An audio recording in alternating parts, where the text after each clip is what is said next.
So I remember rather clearly, as if it was yesterday, my first week at seminary. It was 1986, my first year at Austin Presbyterian Theological Seminary. It seemed like just yesterday. I always think it's a little weird. It kind of makes me feel a little odd that the 80s now are considered as if some nostalgic period of time, between the TV show Stranger Things or the horror movie It. The 80s are some ancient days that evokes nostalgia. I never felt as old as when my kids referred to the music I grew up with, when they referred to that as classic rock. That's when I felt old. I mean, classic rock is Chuck Berry, right? Buddy Holly, it's not Aerosmith or AC/DC. But I remember as if it was yesterday, my first week at Austin Seminary. And part of the reason I remember that is that our faculty, the faculty at the seminary, had decided a way in which I was kind of this fresh-faced kid coming to learn about becoming a pastor. And the faculty had decided that first week of orientation for us first-year folks was that we were going to read a book together, and we were going to discuss it in small groups with faculty and other students. And I remember being surprised because the book they chose was one I hadn't expected. It was a book called Habits of the Heart. Anybody ever heard of that book? Well, good. I'll be introducing it. Bob, yeah, the old pastor heard of it. I didn't mean old, Bob, sorry. So, Habits of the Heart. And I remember being surprised because my expectation was we would do some Bible study or some book of theology, thinking that's what pastors do. I wasn't sure what this book, Habits of the Heart, was written by a number of sociologists, in which they looked. It was a brand new book that had just been published, in which they looked at the history of our country, and they looked at the decline of a sense of community that we are seeing throughout our history, that the challenge in American society is our focus on individualism has resulted in some ways a lack of a sense of connection to something beyond our individual selves. I remember I found it very surprising. I remember reading it and wondering, what does this have to do with being a pastor of a church? And boy, were they smart. Because in the decades since, there's been a number of different books that have talked about and written about the decline and diminishment of community in our society today. There was a book by Robert Putnam called Bowling Alone, which did this analysis of how people have stopped becoming part of small community groups, from the Kiwanis to Lions Club to bridge clubs. He even traces the decline of church membership over the past 10, 15, 20 years, this sense of us not connecting to something beyond our particular selves. And the diminishment of community. There was even a great book written in the early 2000s called The Wilding of America. I've mentioned it in a sermon before. It's a rather prescient description of the sense of loss of community, the loss of connection, the loss of a sense of common good that has been building for years and years and years. So much so that we struggle to even find the language of what community means. Now, you don't have to go back and read those books, and I would in fact argue that if we look at our world today, what we're living through today, one could say that sense of community certainly seems diminished. That more often than not, we define ourselves according to our particular tribe, right? Our particular tribe that we feel comfortable with and who agree with us. So the idea of community, of this connection beyond our particular tribes, is almost impossible for us to imagine, isn't it?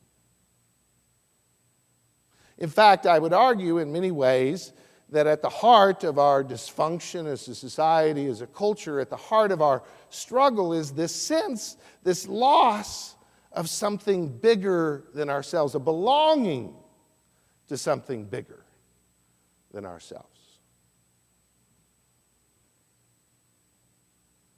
And we're experiencing that.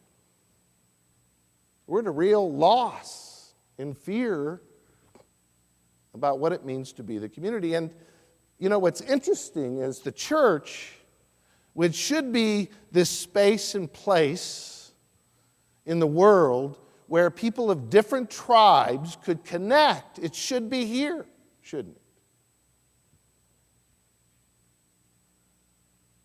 And yet, truth be told, we find ourselves sometimes hesitant, afraid, uncertain about those connections. Tell the truth, it's hard to be a community in the world today. It's hard, especially, to be the church today. Now, I find some solace, some encouragement, but also am a little depressed to confess. The truth be told, that's always been true for the church. One only has to read through Paul's letters to the church in the first century, the earliest information we have about what it means to be a Christian. One only has to kind of scan through those letters, and one gets a real sense they weren't particularly united, were they?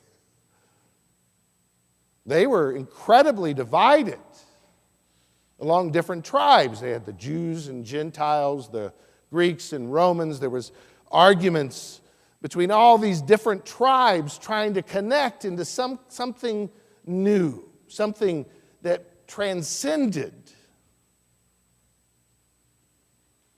these communities that we so divide ourselves into so that there could be something larger. And that is the epistle we read this morning. That theme shows up over and over again in Paul. So obviously, they were struggling with a very similar issue as we were. Obviously. And so Paul evokes this image. He says, we're no longer part of these tribes that what has been separate, Jews and Gentiles, Greeks, Romans, Palestinians, what has been separate has been united in Jesus. And I love this language. He says, this into a new kind of humanity.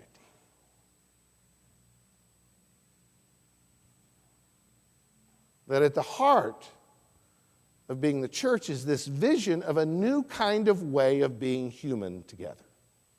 Not defined by a particular tribe, but a united vision of humanity.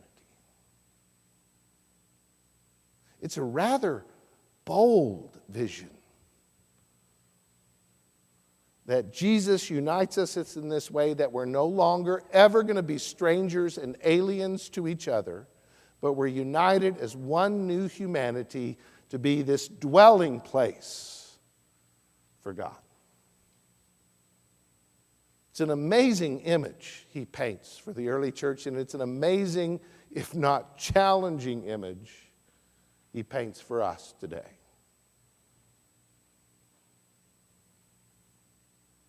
Beautiful image, but how do we get there? That's the question, isn't it? We're unsure how to get there. What is it that really connects us?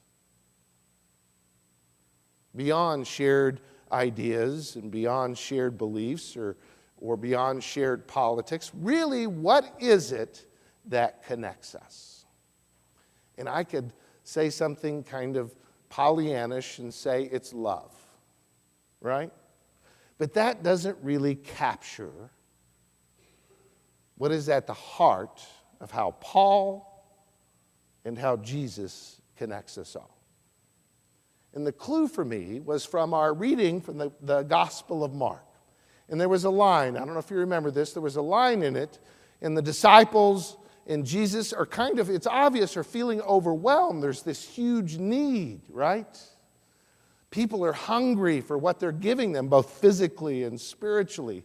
And they're so overwhelmed that Jesus says, we need to take a break, right? We need to at least find, we don't even have the leisure to eat. Let's get in the boat and go to a deserted place. So they get in the boat and they take off, but the people who are in such need, they hear where he's going and they run on foot to get there because they need what Jesus and his disciples are offering. And when Jesus, there's a great line here, when Jesus sees this great crowd, this crowd of lepers and poor people, of people hungry both physically and spiritually for something larger than themselves, of people struggling to make it through the day, he looks out upon them, and the line is, Jesus had compassion upon them, for they were like sheep without a shepherd. Now, the interesting thing is the Greek word used here in compassion is a very odd Greek word for compassion, and sometimes it's translated in different ways. King James translates it as Jesus had pity. But really the word implies this kind of visceral feeling.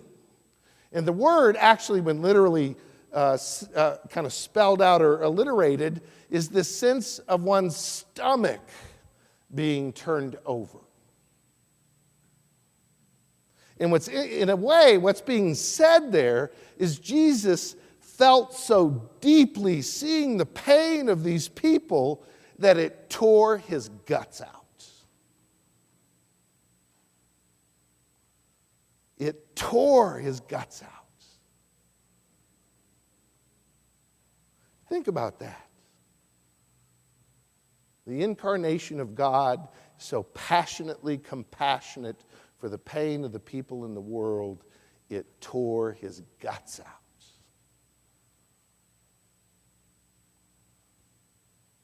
That is what is meant by love. I was trying to imagine, is there anything that really, if I look out on the world that I have such compassion for, it tears my guts out? This sounds silly. On a television, a particular station, I don't know what it is, TBS, they always show these commercials for the Society of the Prevention of Cruelty to Animals. Have you all seen those before? And they show these images of these dogs and puppies, and I can't even watch it. I have to turn the channel. I cannot even watch it because it tears my guts out. I can't even, and then sometimes you'll see these commercials in which to support people who are dying of starvation in different parts of the world, and to see those images of children, and to see those images of people so hungry and desperate. And I have to change the channel because it tears my guts out. Maybe I'm catching a small glimpse of who we're supposed to be. And so it posed a question for me. If Jesus came today and he looked out on the great crowd of us sheep without a shepherd, if he looked out, what would tear his guts up in the world we live today? Where would he look, and where would that compassion, that gut-wrenching reaction, where would he see that? Because he would. And an even harder question is, how do we contribute to the very things that would tear at Jesus' gut? How do we contribute to that?